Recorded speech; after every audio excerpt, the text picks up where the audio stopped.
Buen día a todos, a todas, a todes, ¿cómo están? Saludo ahí a Adri, la profesora Vicelia, y por ahí está Nati de Loca, que no la tengo en esta pantalla, pero sé que está. Así que agradecerles que están acompañando.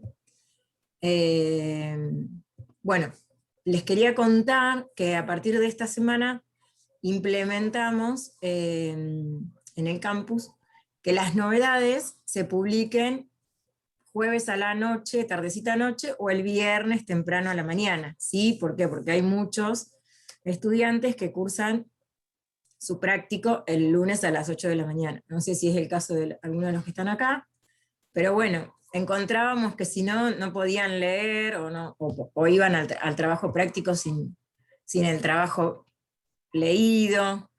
Entonces, bueno, como les decía recién, lo interesante de estos encuentros sincrónicos es el intercambio, ¿sí? Todo lo que se puede aprovechar para el intercambio, para aclarar dudas, para comentar inquietudes, ¿sí?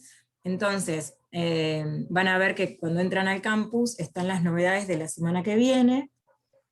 Ya está publicado el trabajo práctico número 3, que es sencillo, es también en grupo, es grupal, ¿sí? Les comentan en esa cartelera cómo va a ser la semana que viene, se continúan con los foros, el foro de los teóricos, que termina el 3, el foro de intencionalidades y de proyecto, que esos dos foros están abiertos para el intercambio, ¿sí? Justamente sobre proyecto y sobre la retextualización de las intencionalidades generales, ¿sí? Que ahora cuando empecemos a hablar vamos a llegar ahí. La idea de los foros es como que fuese una clase, ¿sí? Si nosotros estuviésemos en la presencialidad, vamos a clase, ¿sí? Comienza con un tema, y bueno, a veces termina ahí. En la virtualidad, esa clase empieza en una semana y termina en una fecha determinada, ¿sí? Entonces, a medida que nosotros vamos pudiendo, vamos leyendo y vamos avanzando con los trabajos prácticos, vamos participando de esos foros. Y toda esa información que se intercambia en los foros, porque también hay que leer a los compañeros y a las compañeras, todo ese intercambio, ¿sí? Sirve de insumo para el trabajo final. Acuérdense que hay un trabajo final que es de promoción obligatorio, ¿sí? Entonces, cuanto más debate, más intercambio haya en los foros, más participación haya en los foros, mejor para todos, porque va a haber mucha información y se van a aclarar un montón de inquietudes y dudas para todos y para todas, ¿sí? Entonces, hay que tratar de participar más, además de que es obligatorio, como ya lo dijimos en otras oportunidades. Ustedes saben que esta materia es de promoción y esa participación también es obligatoria. Si bien basta que participen una vez, pero bueno, siempre es como todo, lo que importa es la calidad, no la cantidad, ¿no es cierto? Puedo participar una vez y con algo que sume y aporte un montón, puedo participar 20 veces y no decir nada. Así que, nada, eso considérenlo y ténganlo en cuenta. Bueno, muy bien. ¿Algo más de eso de las novedades, Adri o Nati? No. Bueno. Les cuento que, ahí está Nati, apareció Nati. El trabajo práctico número 3, sí, no te veía por las pantallas, ¿viste? El trabajo práctico número 3 es muy simple, se resuelve en grupo, ya lo van a leer, y lo tienen que subir, que en cada comisión va a estar habilitado, un pallet, ¿sí? Ustedes lo van a poder hacer en el formato que quieran y lo van a subir ahí. Esa información no está en la cartelera porque no quería poner más información de la que ya hay, y nada, se los adelantamos acá y la semana que viene sí les comentamos bien dónde está ese espacio para subir el trabajo práctico número 3. Bueno, bien, arrancamos con lo que teníamos que trabajar hoy acá en este teórico. Muy bien, había 2 textos para leer, ¿no es cierto? ¿Pudieron leer? Los tienen ahí, saquen los textos, ténganlos a mano para ir leyendo, para poder intercambiar, ¿sí? Uno era de Feldman, ¿sí? Del libro Enseñanza y Escuela, de Daniel Feldman, el capítulo 1, que se llama Métodos, Normalización y Control. Y el otro es el capítulo número 2, que es del libro de María Lucía Gayol, La educación física en la escuela secundaria. En la educación secundaria, el capítulo 2, ¿sí? Currículum, un tránsito desde las políticas públicas hacia la escuela. Muy bien. Vamos a comenzar con el de Feldman, ¿les parece? ¿Sí? ¿Los tienen ahí a mano, a los textos? ¿Sí? Bueno, como les dije al principio, la idea es intercambiar, conversar, charlar, así que a ver quién se anima a comenzar a contarnos qué entendió del texto de Feldman, por dónde va, qué nos dice. Alfredo, sí, buen día. Buen día, ¿qué tal? Yo lo tengo acá en la cabeza porque los tengo en la computadora en realidad Bueno, y no sé abrirlo y hacer las dos cosas al mismo tiempo con la compu, no sé. Por bueno, lo que entendí, pasa más por el contexto histórico de lo que es el currículum y de lo que era en su momento, bueno, un recorrido desde enseñar a todos y para todos. No sé si me estoy confundiendo textos ahora, el de Feldman vas con el más o de menos, Gallot. vas tirando ideas, puntos, después los ordenamos, pero Sí, esas ideas pero, están en el texto, sí. Ahora pero después las bueno. ordenamos, pero bien, dale. El recorrido histórico de lo que era el currículum, los propósitos que tenía en su momento, prescriptivos, funcionales a la... yo termino entendiendo que es todo funcional, en un principio para la sociedad, para el gobierno de turno, para el poder, digamos, de turno, en un principio al final del siglo XIX con la Ilustración, que era formar ciudadanos. Después, con la industrialización, que el objetivo de la escuela, o sea, planteaba como el direccionamiento que tenía la educación en su momento, cómo iba siendo funcional y prescriptivo. Yo lo entendí así. Bien, Para por la ahí, sociedad industrializada. ahora lo vamos a ordenar a todo eso, ¿sí? Ujú. ¿Quién más tiene algo para aportar de Feldman? ¿Sí? Alfredo fue y vino por el texto de Feldman y de Gayol, que en realidad no es de Gayol, el capítulo 2 lo escribió la profesora Kitty Jure, Cecilia Chaire, Silvia von Kluger y Fernanda Sop. Está en el libro de Gayol, pero lo escribieron ellas, son las autoras. Hay algo que Alfredo como que lo insinuó, ¿sí? Antes que el currículum. La organización de las escuelas, profe, ¿puede ser? Bien, sí, por ahí vamos. ¿Qué sería? ¿El proceso de qué? ¿De qué habla Feldman? La El escolarización. Bien, ahí va. El proceso de la escolarización, ¿sí? Él dice, hace toda esta historicidad, ¿sí? Y habla del proceso de la escolarización, que, ¿por qué creen que surge? ¿Qué viene a ser ese proceso Por de lo universal, escolarización que surge? por lo universal, crear un espacio donde poder enseñar lo mismo a todos al mismo tiempo.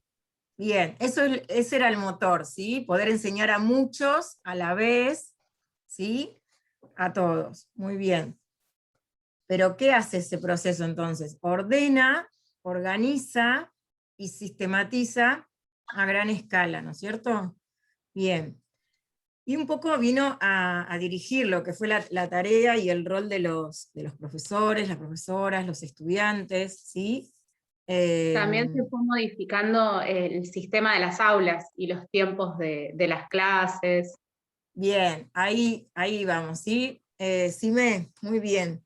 Entonces aparecen categorías, ¿sí? ¿Cuáles más, además de las que nombró Ximena? Ella nombró el aula, ¿qué más dijiste? Los tiempos de las clases. El tiempo de clase, Sistema control. gradual. ¿cómo? Las Puede edades. ser, Agruparon por edades, muy bien. puede ser también la capacitación de los profesores. La capacitación de los profesores, y ahí que aparece. Las actividades y propósitos puede ser. Pero ¿de dónde aparecen? Que Alfredo los dijo también. El currículum, ¿sí? Aparece también como otro componente, como otro dispositivo, entre los que nombramos recién, ¿no?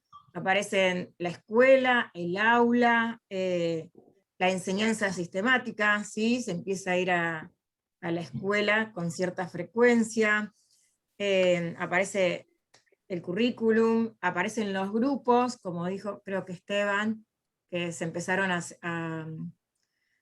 los grupos a separar o a formar por edades y por competencias, ¿sí? El currículum un poco resolvía, esperen que sigue entrando gente, resolvía qué debía enseñarse de manera sistemática, ¿sí?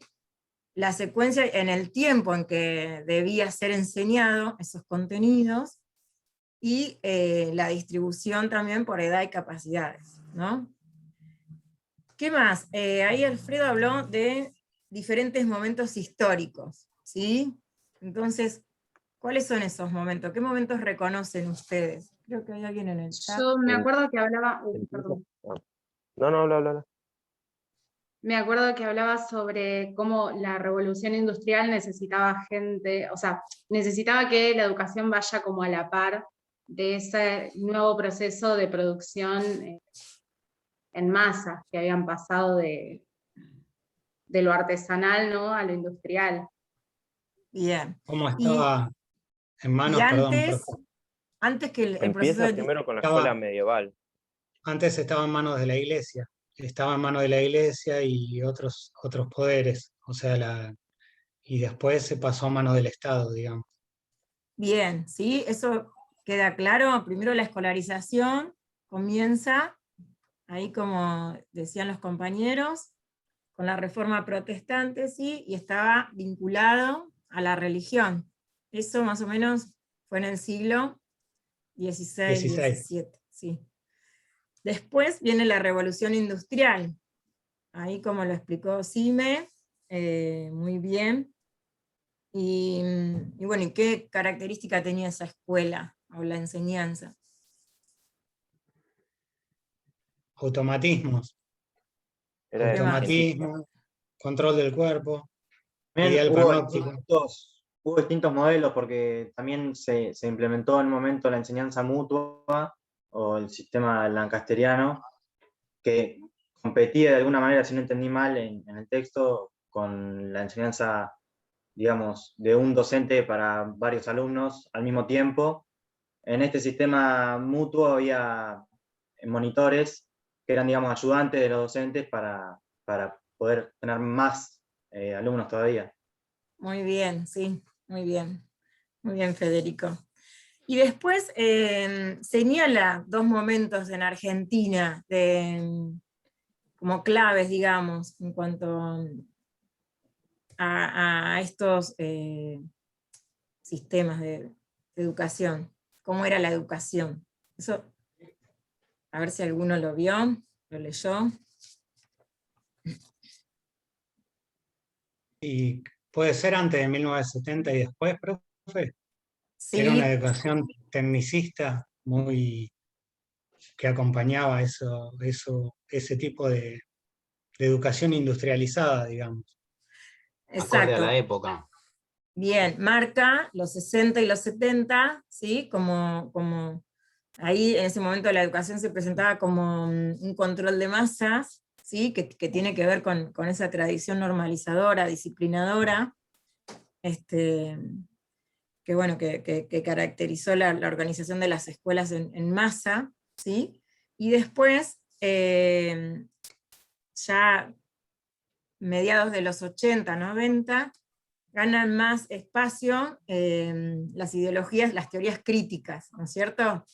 Y es como que se van apoderando de la enseñanza y hay más libertad y más flexibilidad, ¿sí? Bien, ¿hasta ahí vamos?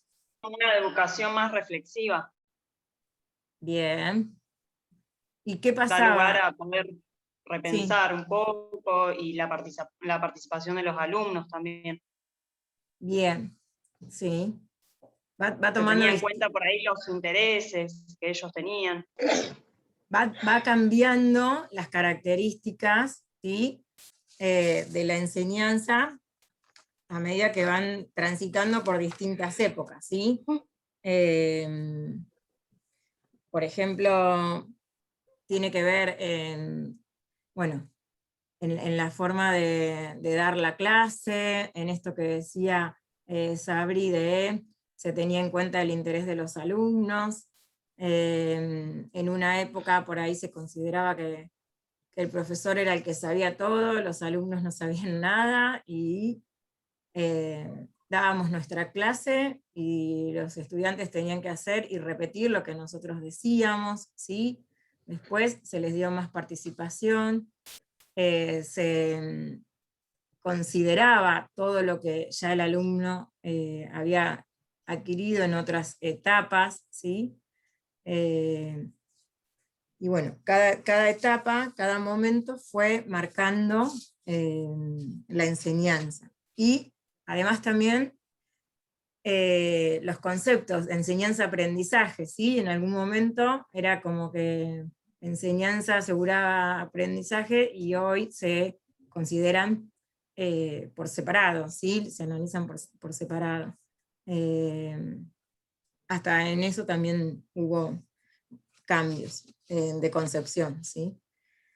Bien, y con el currículum, que es otro de los dispositivos o componentes que habla Feldman, ¿qué pasó?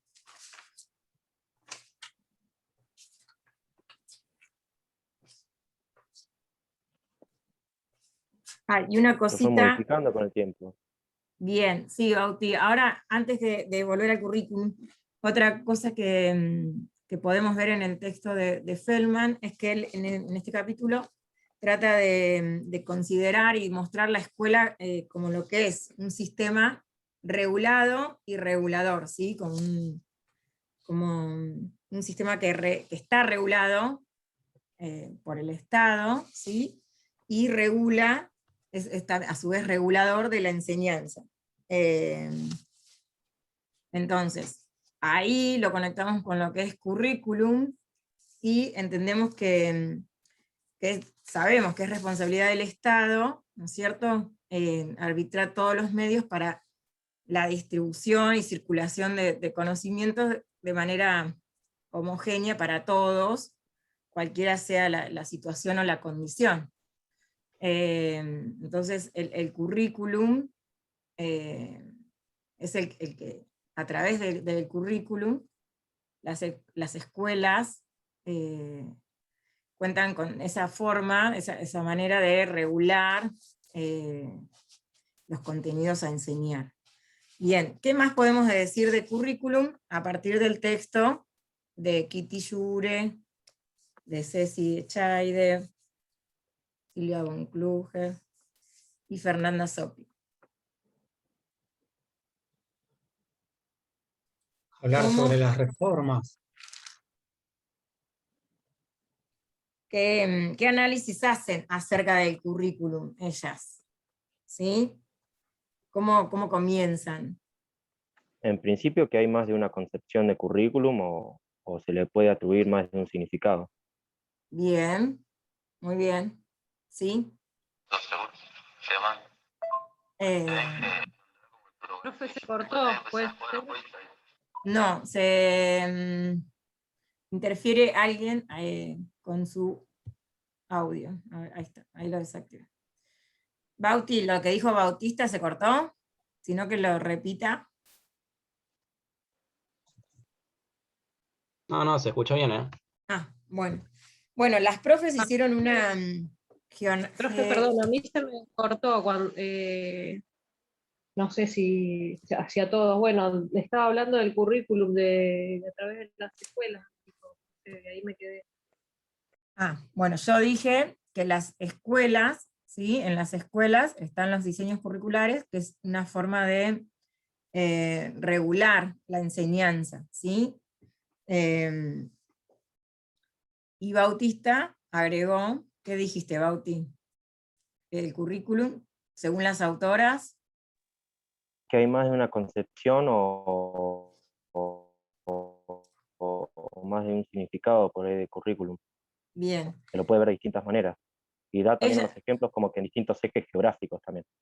Bien, ahora vamos a ver cuál es esa división que ellas plantean, ¿sí? Hacen una genealogía del currículum. Sí, ¿alguien iba a hablar?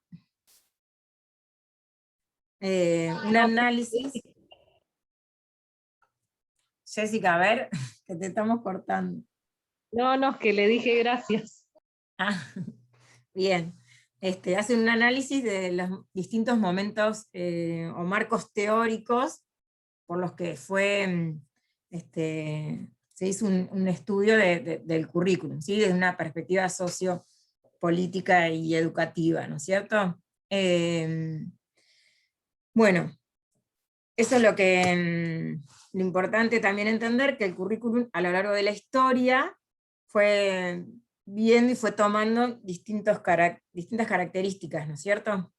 En un momento, un poco lo que decíamos hoy, los profesores como que recibíamos el currículum y decía, si bien hoy también es prescriptivo el diseño curricular, nos como que bajaban línea qué había que hacer, cómo había que hacerlo, y hoy en realidad, si bien también prescriben qué contenidos debemos enseñar, como que tenemos más libertad para hacerlo de manera contextualizada, digamos, ¿sí? Acorde a la institución a donde estamos trabajando, ¿sí?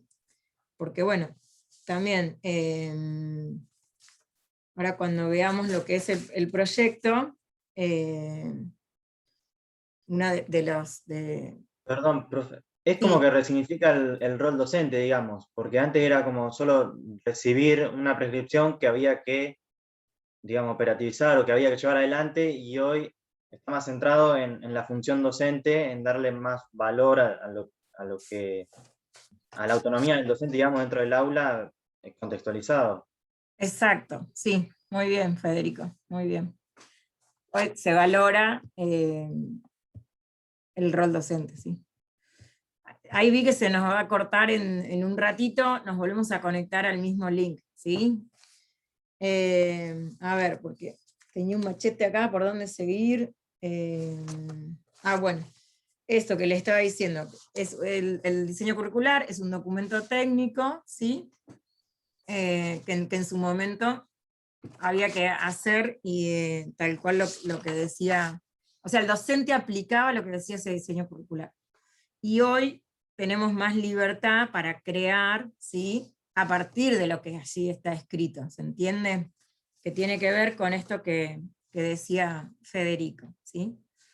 Y bueno, y también el desafío por ahí hoy es atender a muchos, ¿sí? Como lo fue hace algún tiempo atrás, cuando habla Feldman de que aparece la escolarización. De hecho, muchos elementos que habla Feldman hoy están vigentes, ¿no es cierto?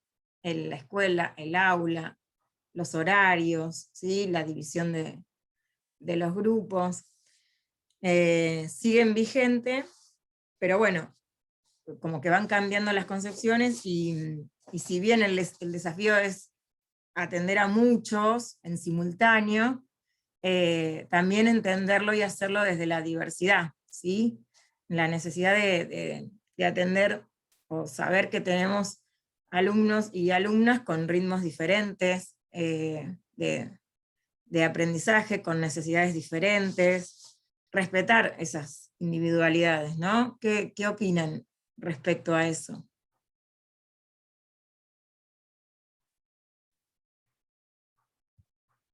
están ahí de ser ya profes. Muchos de ustedes deben estar dando clase. Eso te pasa dentro del aula y te pasa también, por ejemplo, vos tenés el mismo objetivo general, suponer estás, no sé, en tercer grado en una escuela, en tercer grado en otra, pero en unos contextos totalmente distintos. Suponer como el trabajito que tenemos que hacer, estás en la anexa y después estás en la escuela en el medio de la nada y el mismo objetivo general, y ahí está en el profesor adaptarlo al contexto de unos chicos, de otros, e incluso en la misma escuela tenés chicos de distintos contextos, y ahí es donde tenés que aplicar como decías vos, profe. Bien. Tener la consideración a unos, tener la consideración a otros, tratar de que lo que vos enseñás, hacerlo de la manera que para ambos. Muy bien, respetar tiempos, ¿sí? Esa es otra característica. Y bueno, ¿qué pasa ahora? Dijimos que el Estado tenía que arbitrar los medios, ¿sí? Para que todos y todas tuviésemos la misma oportunidad de aprender. Entonces, hay un planeamiento educativo a nivel Estado, ¿sí? que es abarcativo, que regula, que sistematiza la enseñanza. Y ahí, a partir de ese planeamiento educativo, aparecen los diseños curriculares, ¿sí?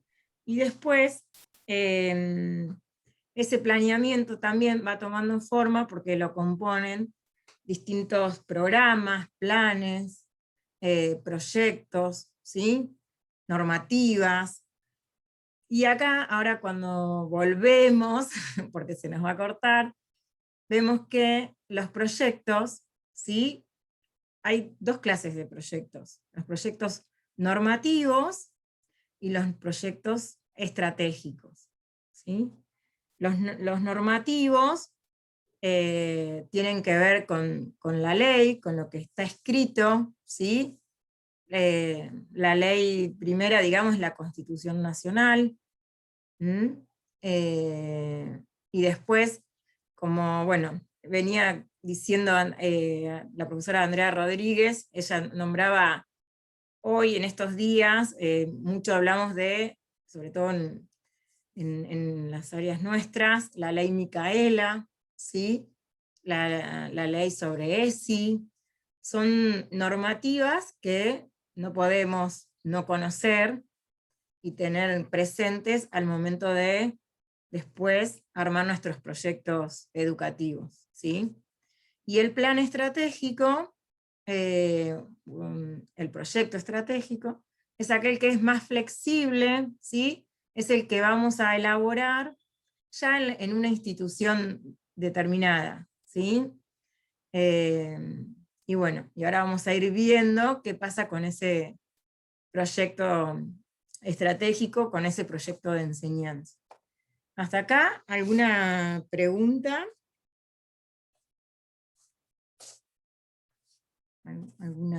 Algo que no quedó claro, o no quedó nada claro y nadie se anima a preguntar?